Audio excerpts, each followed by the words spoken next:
It's gone already. It's jumped into a tree and disappeared behind the bushes and the trees. Yeah? You can't keep track of the monkey unless you manage to catch the monkey, tie and chain it to a tree or a stump. Okay, and then you can see how the monkey behaves. You know how the monkey behaves? He will scratch here and scratch there, and then he will look here and look there. You know, it's never still. It will walk here and walk there and climb up. Then you can see, oh, that's how a monkey behaves, and that's how these scientists, they study all these animals. You know, they trap them and then they observe their behavior in a cage. So in the same way, in order for us to understand our mind, we must catch it and tie it to a post. Okay, the simile is like that. You know, the monkey is like our mind. What is the rope or the chain? That is mindfulness. Okay, where do you tie it to? We tie it to the five senses, particularly our body sense. Why do we tie it to the five senses? Because the five senses can only take objects in the present moment. You can only see, hear, smell, taste, sense with the body, whatever is right in front of you right now. Correct? Yeah?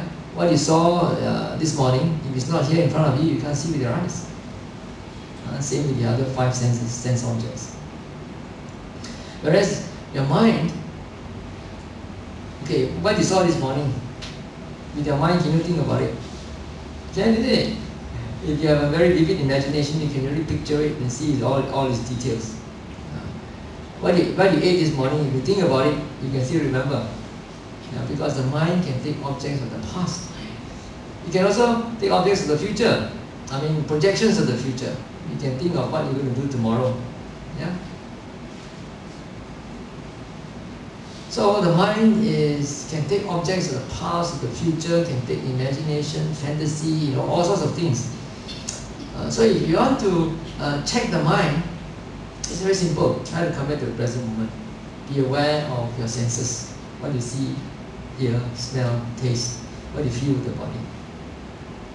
But like I said earlier, it's not so easy with your eyes and ears, because the moment you see something, immediately you already recognize it. You cannot just stay with the bare colors. You hear something, particularly if it's a language that you understand, immediately you're already caught up in what the other person is trying to say. So it's safer to be aware of your body, because your body is with you all the time. Wherever you are, whatever you're doing, the body is there. Even if you are driving a car, you're sitting in the toilet, you're brushing your teeth, you're bathing, you're having a lunch, you know, the body is there. You're sitting here listening to me, the body is there. So every now and then, bring your attention back and check your body. And ask yourself, if the mind is not with the body, what is it doing? So what do you think it's doing? Thinking of this, thinking of that.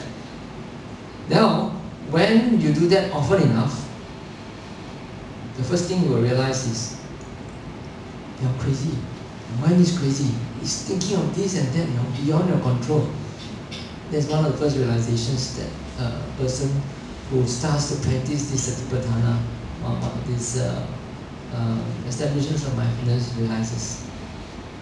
They might say, you know, before I started to practice mindfulness, I thought I was a normal person. But after I started to practice mindfulness, suddenly I feel like I'm crazy. You know, my mind is running all over the place, thinking of all sorts of things, so difficult to control. That's natural.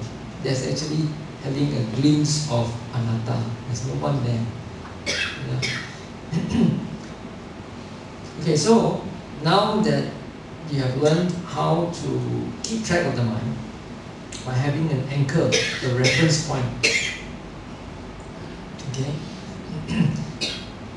then you must cultivate the habit. Always try to come back to the present moment. Then soon you will be able to see that your mind is running away.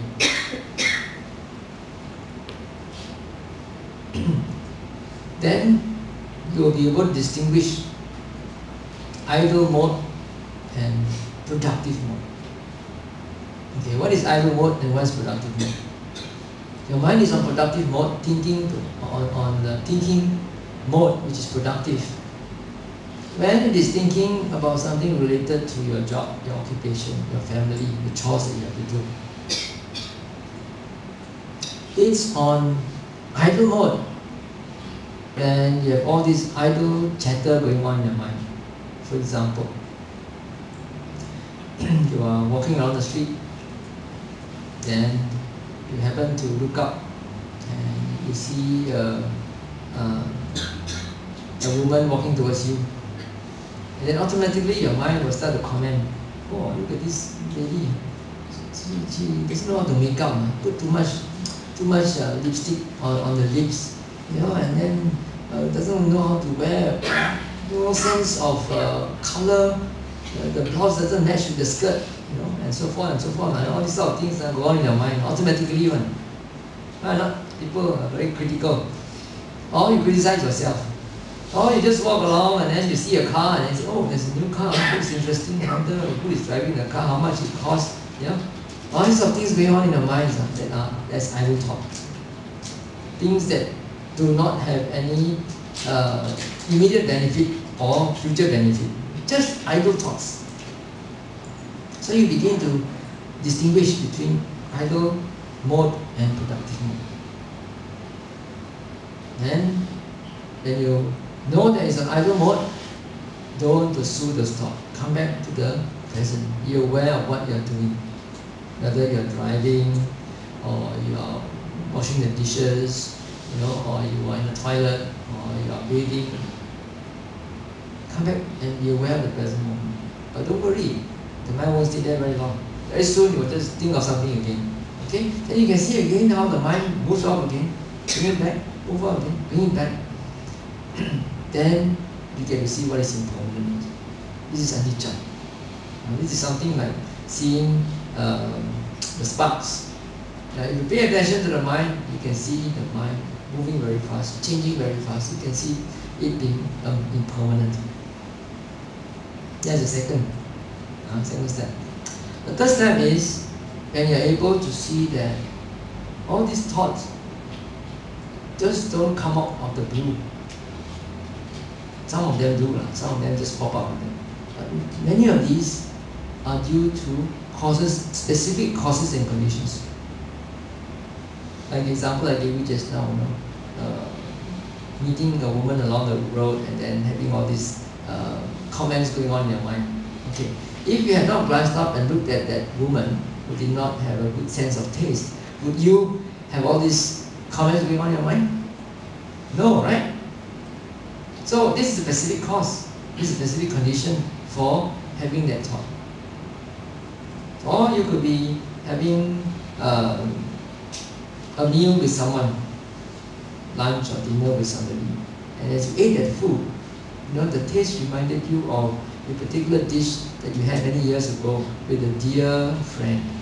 Then suddenly your mind went back to the memory and started to think of that friend, and then you started to make a call and I tried to find out where she is, how she's getting on. Okay? So then you can also see the cause and condition. It's because you were eating something and that reminded you of a past incident, and that triggered off the memory of this person, and that triggered off the thought of wanting to call up this person to inquire how he or she is. See? You can see cause and effect here. Very clearly. And so, at first you see the immediate cause. It could be a particular sensory perception that triggered off this thought. Then later on, you find out that there's more than just an immediate cause. There are many historical causes and all. Many historical causes as well. For example,